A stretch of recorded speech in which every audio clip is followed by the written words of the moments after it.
Good morning, folks. Welcome back. It's a great day to spend out in the greenhouse. It's probably 35 degrees outside, and it's 60 degrees in here. So when you walk in, it's like t-shirt weather. It's really nice. I just can't describe the feeling when you walk into a nice warm greenhouse in the morning. In the afternoon, it gets a little too warm in here for me. It gets up to about 95, 100 degrees. And I don't do the heat very well. So I prefer to do this in the morning. And I have some tomatoes that are ready to transplant. Some are a little further along than others. And we're just using our Dollar General coffee cups, little 8-ounce cups. I use a pencil to poke a hole right in the middle and the bottom. I'm getting all these cups ready. And like I said, some of these tomatoes are a little bit further along than the others. It looks like there's probably 2 cups here that are starting to get their secondary leaves. So we're going to start transplanting those. We plant those in bulk so we can do this. So you're not starting out with trays all over the greenhouse. You can just have a couple like this. We've done quite a bit of tomatoes because I really enjoy tomatoes.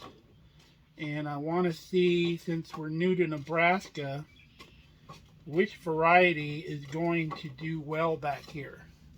And if a variety doesn't perform for me, I'll move on and I won't plant it next year. But being new to Nebraska, it's going to be interesting to see what grows well out here and what doesn't. So hopefully we'll find a variety that puts on a lot of tomatoes. And I don't know if y'all have been having the same problems I've been having over like the last 10 years or maybe even more. It's like tomatoes are getting really finicky. I remember planting tomatoes and just it being not really a time-consuming operation. You just planted them and they grew and you got tomatoes and that was it. But nowadays it's like you're either watering too much or you're not watering enough, or your blossoms aren't setting. You're not getting fruit on your tomatoes. You'd be lucky to get 3 or 4 tomatoes on one vine. And I just don't know what it is. I don't know if it's the breeding of the tomato varieties or what's going on. So let me know if you've been having the same problem. My dad never had a problem, and he didn't do a bunch of crazy stuff. He just planted them tomatoes in the garden and let them grow. Water them every now and then. Same thing I do. And like I said, never had a problem before. I had, most of the time my tomatoes were on a drip irrigation. So I'd come through once a week. And I would turn the drip on in the evening. Because I liked watering in the evening because your sun doesn't evaporate your soil as quickly. And your water has time to get down deeper into the soil. So we would do that in the evening. Grab the new cup out of the bag. One that didn't have a hole poked in it. Dummy. So we'll just put that one there and we'll put that one back in there. So I would turn the drip irrigation on in the evening, like I said, and I'd let it run all night long. And I'd go out in the morning before I'd go to work, and I did it on the same day every week so I wouldn't forget. I usually did it on a Sunday. I had a rotating work schedule, so I worked a lot of weekends. And that seemed to do it. They'd get plenty of water. They'd give a chance for the soil the moisture to go down in, and it would dry out just a little bit. It wouldn't stay too moist because tomatoes don't like that. You'll start splitting your tomatoes. And it worked great. So, like I said, I don't know what's changing. Some people say the environment, but I don't believe in all that global warming nonsense. Take an arrogant person to believe that humans could affect the weather or the climate. It'd be easier to turn the tide back in the ocean, I think. We can't do that either. So I'm going to fill the rest of these cups. I won't bore you with all this. And then we'll start pulling these tomatoes out and I'll show you how we do that. So we got the cups full. And now we're going to put some water on them. Because we want this soil to be really moist. So those tender roots that we're going to be dealing with have plenty of moisture and the plant's not going to wilt over. And I probably didn't explain it before unless I explained it when we planted. I don't know whether we did or not. But the reason we poke these holes in it is one for drainage, of course. But we're bottom watering these cups. We're putting water in the trays. And then the water is wicking up from the bottom. And that makes sure you're not watering too much. And it's going to give you a little bit of lead time. When the water dries up, there's still going to be moisture in the cup. So you're not crazy watering all the time, because if you didn't have these things sitting in trays, you'd really have to keep an eye on them quite a bit. And same goes with pots. Make sure if you're not making a pot with like a reservoir in the bottom like we did in the other video in those wicking pots, make sure there's a tray. Most of the pots come with a tray underneath. So when you water and all that water flows through and just runs out of that pot, which they do, that tray underneath or that little saucer will catch some of that water. And that water will wick back up through the soil. And it's not just gone forever and you're watering pots every day, especially clay pots. Anybody that's done that knows those things dry out crazy fast. And you'll burn your plants back and they'll be dead. Every now and then when you're filling your cups up, you'll find these big pieces of whatever they made their mix out of. Just throw those off to the side. So, let's get some water on these. The water can I keep in the greenhouse for when I'm refilling stuff. We'll get these nice and moist. I got a tray underneath to catch the excess water, which isn't going to be much if we're just filling these the first time. But after we get it done, like I said, we'll put water in that tray to help keep these moist.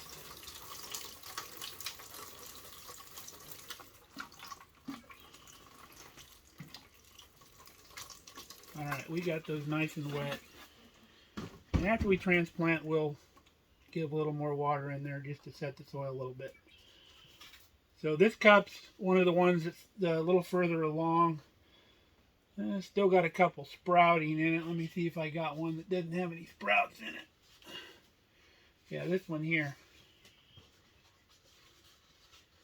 So you can see we got a real nice germination in that cup. You can see kind of the way we've sowed those. I sowed them pretty heavy, but then I came through later and things that were way too close together, I just plucked them out, threw them away. So I'm going to take all these out of this cup and I put them right here in this tray that I had the soil in. And these cups are tapered, so it comes out real easy. You can see all those roots. I hope you can see them. They rooted pretty good. They're clear down to the bottom. So what I'm going to do is I'm going to gently pull this apart. If you let these go too long, the roots are all intertwined together and they don't come apart very easy. So we'll just gingerly kind of break this apart. It's coming apart really easy.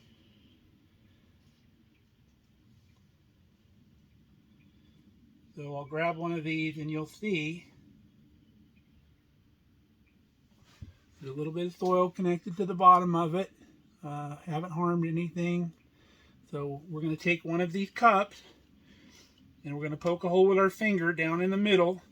We don't want to bend those roots around. So we can drop that straight down in the cup and then put the soil in around it. Now tomatoes you can plant pretty deeply because of those little hairs along the outside of the stalk. I don't call it stalk, but I guess it's a stalk. all those little hairs will sprout roots. So you can plant them deep, and when you plant them in the garden, you plant them clear up to those top leaves. So you see we've got one individual tomato planted in that cup. And that's what we're going to do. I'll do one more for you. Get one of these.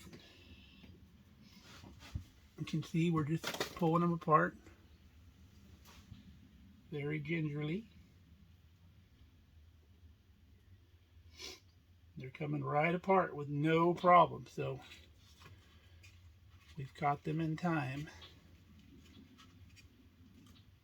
Drop that in that little cup.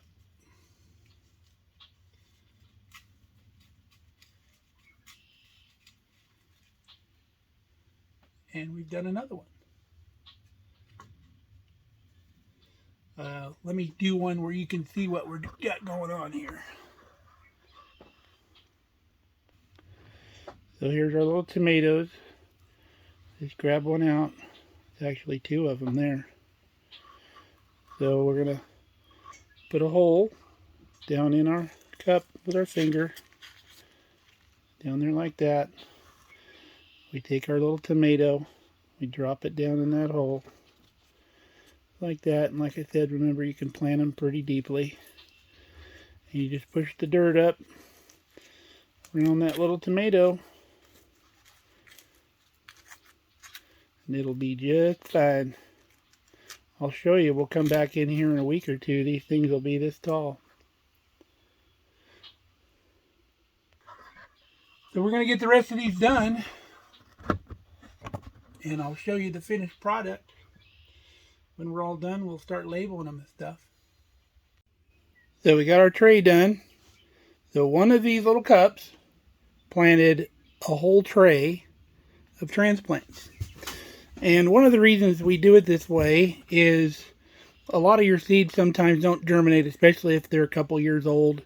So you put a bunch of seeds in the cup to give you a little bit of insurance. And then when you get to transplant time, it ensures that every cup has a seed in it. If you were to start like this and put one seed in every cup, you might not have them all germinate. So we're going to get the labels out. We're going to label these and we'll put them up here on the top shelf. And we'll probably do one more of these that's a little taller, a little further along than the others. So we'll see you back in a bit. Alright, we've watered these in. I use this little pot so I can kind of go in around the plants. If I use that bigger one, it might upset the plants a little bit. So now we're going to get the tags out. I found these tags on Amazon. They're color coded. We're really not going to pay attention to the color because we're just going to use what's there. It also comes with a UV stabilized pen, which means that's not going to fade in the sun. If you use a regular Sharpie, sometimes your writing will fade out and then you don't know what you have. So it's real important, like I said, we're doing trials on these tomatoes. If we couldn't read the tag, we wouldn't know what we planted and whether we wanted to grow it again. So make sure you're using a UV stabilized pen that's not going to fade in the sun. So we got a bunch of labels to write, and we'll come back and we'll do another one of those trays. Alright, we got that flat done. You can see the labels we did. These tomatoes are Rutgers, that's the name of them. And you can see the little letter is a D. So on the labels, I write either D or I. And that stands for determinate or indeterminate. The reason you got to know that is an indeterminate tomato will just keep on growing through the whole year. Just grow and grow and grow. It'll get 10 feet tall. If you have the cage that'll support it that high, it'll go. Now your determinate tomatoes don't continue to grow just all year long. They're going to grow to a certain size and they're going to stop. They're going to set a certain many tomatoes, and a lot of times they're going to ripen around the same time. Whereas your indeterminate will set tomatoes all year long and just keep on growing. But, like I said, you're going to need the support for those. So that determines how I plant them and how I stake them, how I trellis them or whatever. So I got to have that info. That's why I write D or I on the label. So we'll probably do more, probably this one and this one, because those are up there pretty good. And then we'll wait a few days and we'll do a couple of these other ones. Kelly's got her edible lavender. She was finally able to pick up at the garden center. She's been waiting for that for a while. We love the lavender in like sugar cookies and stuff like that. And plus it's a beautiful plant. We also got 25 Colorado blue spruce trees to plant today. They come from the local USDA extension. I get them for $1 a piece because they support tree planting here in Nebraska. And every year they send out a flyer and you can make your order, and in a few months they call you and they got your trees ready. But we'll talk about that later. Let's get some more tomatoes planted. My buddies out in California, they're already able to get tomatoes actually out into the garden. And I'm sure the garden center out there has probably had tomatoes since like middle of February. Which, no bueno out here. Our garden center has just got the plants, even though we're not going to be planting for just under a month, probably middle of May out into the garden. Of course, that's I think our last average frost date here is like May 1st, or like the end of April. So when we get close to that date, we'll start looking at the forecast and seeing if there's any days that are going to get close to freezing. And if there's not, we may make a little gamble and throw some plants out in the garden just to get kind of a head start. And that's another reason to plant a little more than what you need, because it allows you a little bit of flexibility if you're trying to get a jump start on things, because our growing season here in Nebraska isn't crazy short, but it's nowhere near what I was used to out west. So you got to try to take every advantage you can, and every little jump you can get or get ahead of the game. You can get tomatoes earlier in the year. A lot of the bigger plants, I don't want to say bigger, but the bigger seeds, actually, I always go by that, like squash and cantaloupe and watermelon and all that. You really don't need to start those in the greenhouse because they direct sow very well. And you can start them right out in the garden, and the growing time on those, you'll have plenty of time before the first frost date hits in the fall. So I just direct sow that kind of stuff out in the garden. The average frost date out west when I was in California was March 1st. So like 2 months ahead, and some of your plants you could just plant all year long, like potatoes. You could harvest your potatoes, and I would take the little ones that were too small to mess with in the kitchen, and I'd plant those right back into the soil and be my next go-round. And I could do that year-round out there. So we're going to fill some of these cups, or all of them, and get back at it. Now when you go to plant these, sometimes you'll notice the plant will kind of lean over to the side a little bit when you're pushing them in.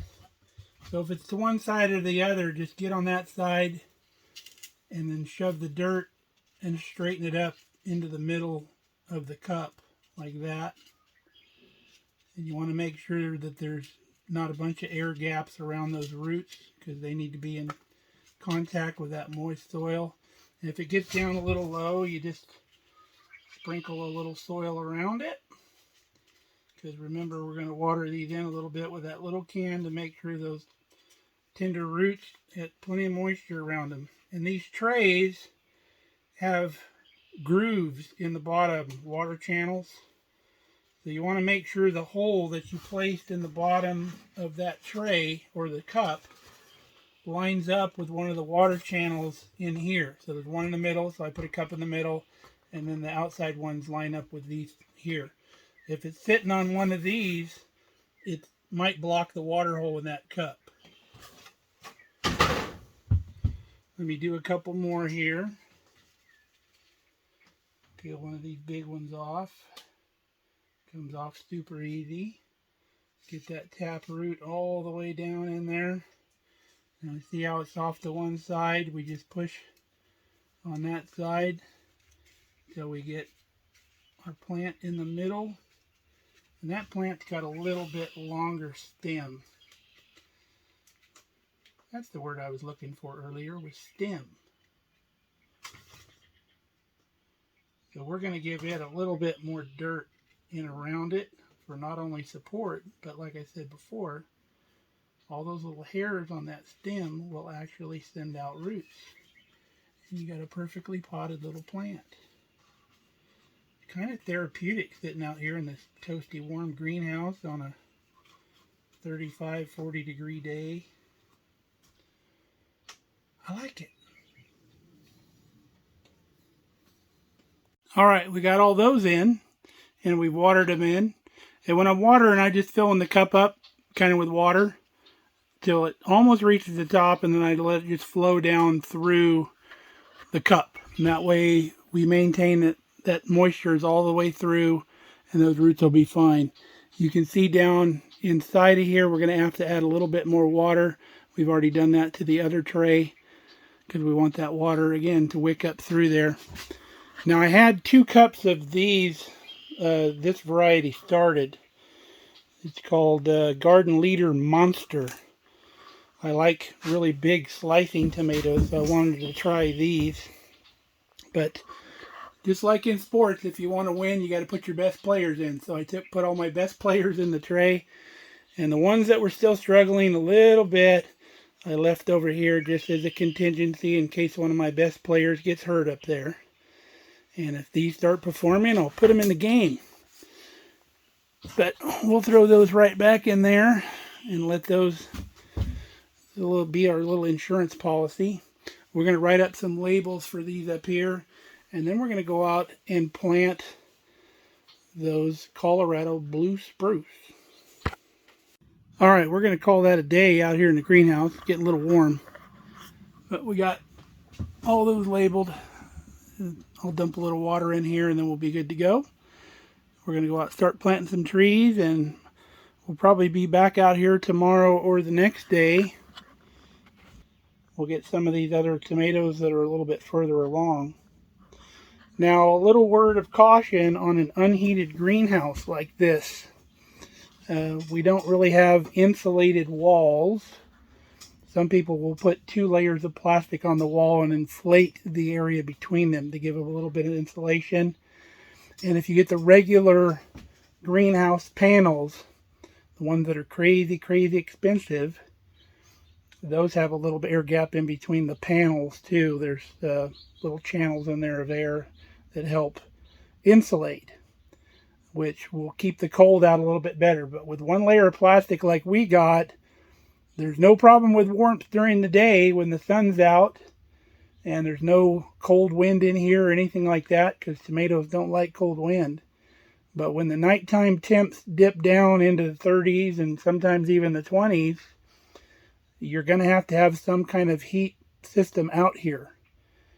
So I ran some power out here from my shop just so I could have lighting and a heater and a fan. The fan would normally be on right now, circulating air in here to eliminate buildup of moisture. But I got a couple heat lamps that are right above my starting tray here. And at the level of the starting tray, you'll see that little instant read thermometer. It gets to about 85 to 90 degrees under there, which is not too hot. You want to make sure you measure your temperature if you're going to use heat lamps so you're not getting too hot and burn your plants up. See, my peppers are finally starting to sprout back there in the back. This one here is really going. The peppers take a little bit longer. But every one of those cups of tomatoes is going to do like a tray of those. And you're probably wondering, why do you need so many tomatoes. Well, I don't, but I got friends and family that like doing gardens. And also, I figure if I plant 3 or 4 of each type, at least I'll get tomatoes, even if the vine only produces 3 or 4 in the darn year, like it's been going on.